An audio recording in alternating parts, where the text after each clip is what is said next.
केंद्रीय गृह मंत्री अमित शाह ने कहा कि देश अगले 3 साल में नक्सलवाद की समस्या से मुक्त हो जाएगी।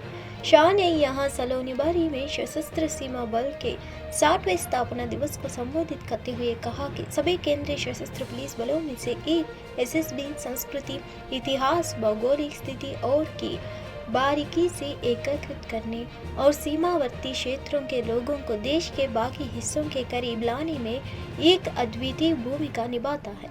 उन्होंने कहा कि सीमाओं की रक्षा के अलावा एसएसबी के साथ ही अन्य केंद्रीय सशस्त्र पुलिस बल ने छत्तीसगढ़ और झारखंड में नक्सलियों के खिलाफ प्रभावी रूप से अपना कर्तव्य निभाया है। उन्होंने कहा, प्रधानमंत्री मोदी के नेतृत्व में अगले 3 साल में देश नक्सली समस्या से 100% मुक्त हो जाएगी। है वो सभी राज्यों से आए हुए अपने परंपरागत वेशभूषा में आए हुए प्यारे भाइयों बहनों और देश भर में फैले हुए एसएसबी के मेरे प्यारे जवानों, आप सभी को मेरा नमस्कार। जय हिंद। आज तेजपुर के ऐतिहासिक नगर में सशस्त्र सीमा बल की 60वीं वर्षगांठ के हीरक जयंती के मौके पर आप सबके बीच में आकर मुझे अत्यंत हर्ष का अनुभव हो रहा है। आज के शुभ अवसर पर, हीरक जयंती के मौके पर यहां उपस्थित और ऑनलाइन देश भर से जुड़े हुए एसएसबी के सभी जवानों को मैं बहुत बहुत शुभकामनाएं देता हूं, अभिनंदन देता हूं। मैं सबसे पहले सशस्त्र सीमा बल के 51 इंदौर पुलिस ने शहर के विजयनगर इलाके में स्थित वत्सल्यपुरम अनाथालय के केयर टेकर के खिलाफ वहां रहने वाले बच्चों का प्रतिनिधित्व करने के मामले में मामला दर्ज किया है। एक पुलिस अधिकारी ने यह जानकारी दी। जिला कलेक्टर आशीष सिंह के निर्देश पर गुरुवार को जिले के विजयनगर थाने में मामला दर्ज किया गया। पुलिस के मुताबिक कलेक्टर को शिकायत मिली थी कि वत्सल्यपुरम आश्रम में बच्चों को बिना अनुमति के रखा गया है और उन्हें प्रताड़ित भी किया जा रहा है। इस पर कार्रवाई करते हुए कलेक्टर ने मामले की देखरेख के लिए एक टीम का गठन किया। कुछ दिन पहले जिला कलेक्टर ने एक टीम बनाई थी जिसमें महिला एवं बाल विकास अधिकारी, एसडीएम और अन्य शामिल थे, जो वत्सल्यपुरम आश्रम में जांच करने पहुंची थी। आश्रम में कुल 21 बच्चे पाए गए और टीम ने पूछताछ की। अतिरिक्त पुलिस उपायुक्त राजेश दंडोतिया ने कहा, आश्रम के कार्यवाहक उस समय आवश्यक दस्तावेज जमा करने में विफल रहे। ये एक महिला परियोजना अधिकारी, एसडीएम और कलेक्टर महोदय के द्वारा एक टीम बनाई गई थी, जिसमें कि एसडीएम और महिला परियोजना अधिकारी और अन्य अधिकारी थे, जिसमें पुलिस की टीम भी गई हुई थी। और इनके द्वारा वात्सल्यपुरम, जो कि एक आश्रम है, जो कि बालकों के लिए है आश्रम है, जिसमें कि 21 बच्चे मिले हुए थे, तो वहाँ पर गए। इनके द्वारा वहाँ पर उनसे पूछताछ की गई, डॉक्यूमेंट्स लिए गए, तो विधिवत डॉक्यूमेंट जो केयर टेकर रहता है उनके द्वारा पेश नहीं किए गए। जबकि इनकी जो संचालिका हैं बेसिकली ये राजस्थान में रहती हैं, यहाँ पर उनका केयर टेकर रहते हैं, तो केयर टेकर के द्वारा कोई भी विधिवत डॉक्यूमेंट पेश नहीं किए गए, जिस पर से इनके द्वारा जो टीम गई हुई थी एसडीएम के नेतृत्व में, वो टीम में उन सभी बच्चों को बाल कल्याण समिति के समक्ष प्रस्तुत किया गया, जहाँ पर कि उनको द्वारा स्टेटमेंट दिए गए कि उनके साथ मारपीट की जाती थी। तो इस संबंध में पुलिस को एक रिपोर्ट पेश की गई। उस रिपोर्ट के आधार पर पुलिस में FIR 75 JJ एक्ट और 323 IPC के तहत केस रजिस्टर किया कर इन्वेस्टिगेशन में लिया गया। ये केस केयर टेकर के खिलाफ रजिस्टर किया गया है। अब इसमें पूछताछ की जा रही है, छानबीन की जा रही है, डॉक्यूमेंट संभवतः रांची में जमीन घोटाला मामले में ईडी की टीम मुख्यमंत्री हेमंत सोरेन के आवास पहुंची है और अलग कमरे में मुख्यमंत्री से पूछताछ कर रही है। सत्ता पक्ष के विधायक व मंत्री सीएम के आवासीय परिसर में ही दूसरी तरफ अलग कमरे में बैठे हैं। सीएम आवास के बाहर जमोमो के कार्यकर्ता कांके रोड को जाम कर ईडी व केंद्र सरकार के विरुद्ध नारेबाजी कर रहे हैं। उधर पूछताछ से पहले जामताड़ा विधायक इरफान अंसारी मुख्यमंत्री से मुलाकात की और मिलकर भावुक हो गए। मुख्यमंत्री के गले लगाकर बिलखने लगे। मुख्यमंत्री आवास के पास जमोमो के कार्यकर्ता नारेबाजी कर रहे हैं। मुख्यमंत्री आवास के पास जमोमो के कार्यकर्ता नारेबाजी कर रहे हैं और ईडी की कार्रवाई का विरोध कर रहे हैं।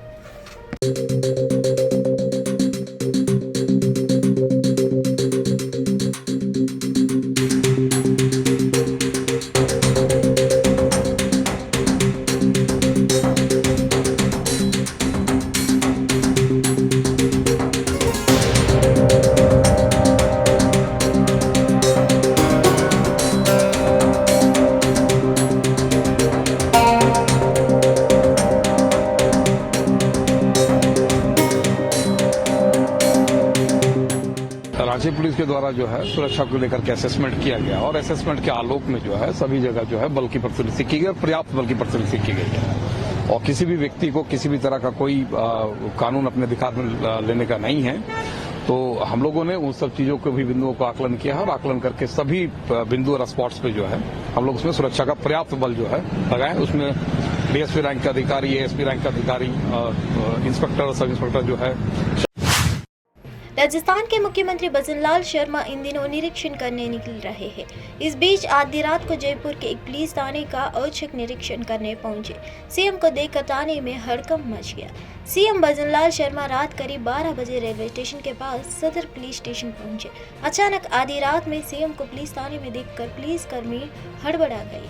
थाने पहुंचने के बाद पुलिस थाने में रखे एक रजिस्टर को सीएम भजनलाल शर्मा ने देखा। साथ ही स्टाफ की जानकारी भी मिली है। सीएम भजनलाल शर्मा सदर थाने पहुंचने के बाद सीधे स्टेशन अधिकारी के कमरे में गए और डायरी की एक प्रति मांगी। मुख्यमंत्री ने यह भी देखा कि थाने में कितने कर्मी ड्यूटी पर थे और कितने लोग गश्त पर थे। उन्होंने पुलिस कर्मियों से बात भी की। इसके बाद सीएम भजनलाल शर्मा ने राज्य की राजधानी का जायजा लिया और रास्ते में मिले लोगों से बात की। सीएम भजनलाल शर्मा ने जयपुर रेलवे स्टेशन के बाहर का भी निरीक्षण किया। सीएम वहां स्थित रैन बसेरे में गए और वहां की व्यवस्थाएं जांची।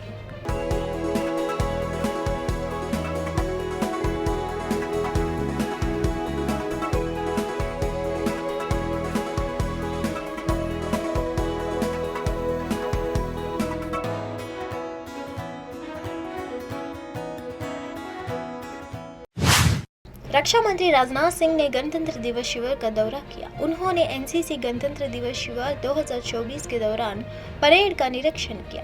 रक्षा मंत्री ने योग्य और उत्कृष्ट कैडेटों और प्रशिक्षकों को प्रतिष्ठित रक्षा मंत्री पदक भी प्रदान किया है। रक्षा मंत्री राजनाथ सिंह ने गणतंत्र दिवस शिविर 2024 में भाग लेने वाले राष्ट्रीय कैडेटों और कैडेटों से बातचीत की। उन्होंने कैडेट्स के एक नेता, सैनिक, कलाकार, संगीतकार और सबसे बढ़कर एक अच्छे इंसान के गुणों को स्थापित करने के लिए इस युवा संगठन की सराहना की, जो उन्हें एक संपूर्ण व्यक्ति बनाया था। उन्होंने एनसीसी कैडेटों से कहा कि हर पीढ़ी ने जीवन के सच्चों के नए सिरे से खोजा की। जिन सच्चों की हमने खोज की या हमारी पिछली पीढ़ियों ने खोज की, वे निश्चित रूप से आपकी खोज की प्रक्रिया में आपकी सहायता करेंगे। उन्होंने कहा कि एनसीसी युवाओं को एकजुट और अनुशासित बल में बदलाकर राष्ट्र के लिए महत्वपूर्ण सेवा कर रहा है। And commendation cards to the awardees. Junior Under Officer Mukatera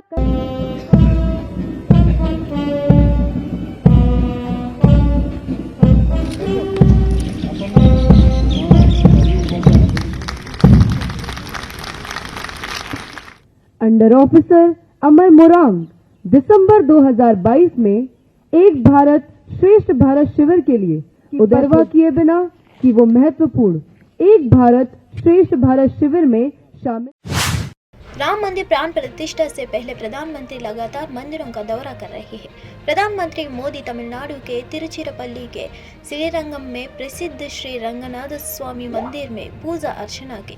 Shri Ranganath स्वामी मंदिरों को भगवान विष्णु की पूजा के लिए सबसे महत्वपूर्ण मंदिरों में से एक माना जाता है। इस मंदिर में पूजा अर्चना के लिए पीएम मोदी पारंपरिक पोशाक पहनकर आए। प्रधानमंत्री के आगमन पर रास्ते में इकट्ठा हुई भारी भीड़ ने प्रधानमंत्री का स्वागत किया। पीएम मोदी ने अपने वाहन से हाथ हिलाकर भीड़ का अभिनंदन भी किया।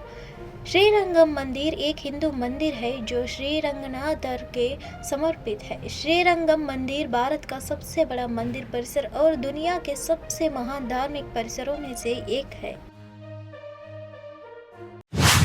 अयोध्या में राम मंदिर निर्माण के उद्घाटन की तैयारियां जोरों पर है। 22 जनवरी को होने वाले प्राण प्रतिष्ठा समारोह के लिए राम नगरी को सजाया जा रहा है, जहां एक तरफ लोग राम भक्ति के सराबोर है, वहीं दूसरी ओर AIMIM के चीफ असदुद्दीन ओवैसी लगातार राम मंदिर के निर्माण को लेकर सत्ता और विपक्ष पर अपना गुस्सा निकाल रहे हैं। उन्होंने पत्रकारों से कहा कि भारतीय मुसलमानों से बाबरी मस्जिद को योजनाबद्ध तरीके से छीना गया है। दरअसल ओवैसी कर्नाटक के कालाबुर्गी और पत्रकारों से बात कर रहे थे। इस दौरान उन्होंने कहा, मुसलमानों ने 500 साल तक बाबरी मस्जिद में नमाज अदा की है। जब कांग्रेस के GP पंत उत्तर प्रदेश के मुख्यमंत्री थे, तब रात के अंदर में मस्जिद के अंदर मूर्तियां रख दी गई थी। बाद में इन्हें हटाया भी नहीं गया। ये मेरी मस्जिद है और हमेशा रहेगी।